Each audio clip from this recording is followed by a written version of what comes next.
কে? রাজা বিরাট। রাজা বিরাট? কি ব্যাপার গো? বড় বিপদে পড়ে গেছে। রাজার আবার কি বিপদ তা হতে পারে না। কি হয়েছে? ওই পচা বুড়ি ব্যাগের জন্য পচা বুড়ি মানে? আমি 3টি সন্তানকে পাঠাচ্ছি। পচা বুড়ি মানে শীতলা ভয়ে? হ্যাঁ। ওইটাই তো বিপদ। তা কি হয়েছে? আপনাকে যে লোক পাঠাচ্ছি পচা বুড়ি ব্যাগের জন্য। মহারাজ, কেন? 3টি পুত্র আপনার জীবিত না মৃত? মৃত হলে অদূরে সন্তান লোকজন দিয়ে কাটকে চালিয়ে গেছে। জীবিত সন্তানকে তো আমি ধারণ করতে পারি না। আমার পক্ষে এই চলো। 3টি পুত্রকে তো আমি স্থান দিতে পারবো না। তাহলে কি? আমি আমার পক্ষে যত মৃত সন্তানকে ধারণ করবো। আচ্ছা তার একটা কারণ বলি বলে আমি শুধু নয় আপনাকে যদি রক্ষা করতে আপনার বছর প্রাণটাকে পচা বুড়ি বানাও। রাজা বলে রাজা সেই হরি মতো ছাড়ি প্রাণ মেরে বুঝবেন পচা বুড়ি। আপনি এখনো মাকে প্রজাপুর বলে উপাস করছে, যতদিন বাঁচবো তাহলে আপনি মায়ের নাম ধরবেন না না। আর পূজাও করবেন। জীবনে না। তাহলে আমরা লুচ্চ লুচ্চ করে রাজা করি রাজা মানিতে প্রাণ বাবা মাতারে দিল বাবা জানিতে প্রাণ বাবা মাতারে দিওয়ারে ছুটে যাব দিল বাবা জানিতে প্রাণ বাবা মাতারে দিল করতে না কই আমার একটু না জানিতে প্রাণ বাবা মাতারে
রাজা বিহার বড্ড চালা।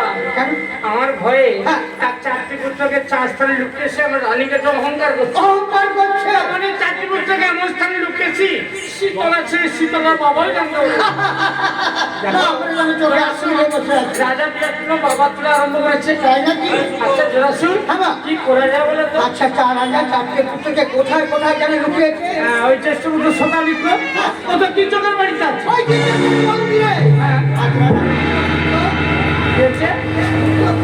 দ্বিতীয় পুত্রকে পাচ্ছন্দ সূর্যর আছে। হ্যাঁ। মুদি রাখতো, ওই মানব সরোবরে পদ্মবনে মুদি রাখতো।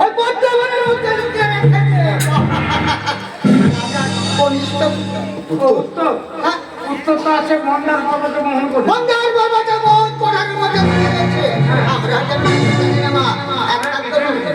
যার চোখে হাত জায়গা দিয়ে বসে তাহলে রাজার ওই জ্যেষ্ঠ পুত্র সদাদিত্যকে জীবিত রেখে চিন্তানে 3টে পুত্রকে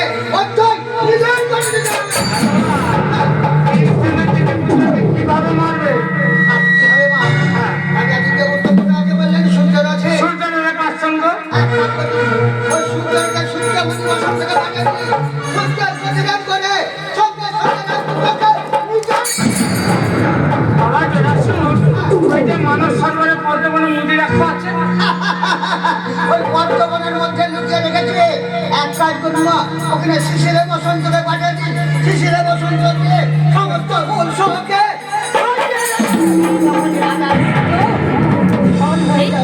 কিন্তু জরাসুর ওই যে মন্দার পর্বতে মোহন করে উত্তর আছে। হাসাবেন না হাসাবেন, আপনি সেখানে যেতে পারবেন না। আমি মেয়ে ছেলে পর্বতে উঠবো কি পারবেন না, সেখানে আমাকে নিজে দিয়ে ভাই জরাসুর, তুমি মন্দার পর্বতে কিভাবে প্রবেশ করলে? কিভাবে যাবো?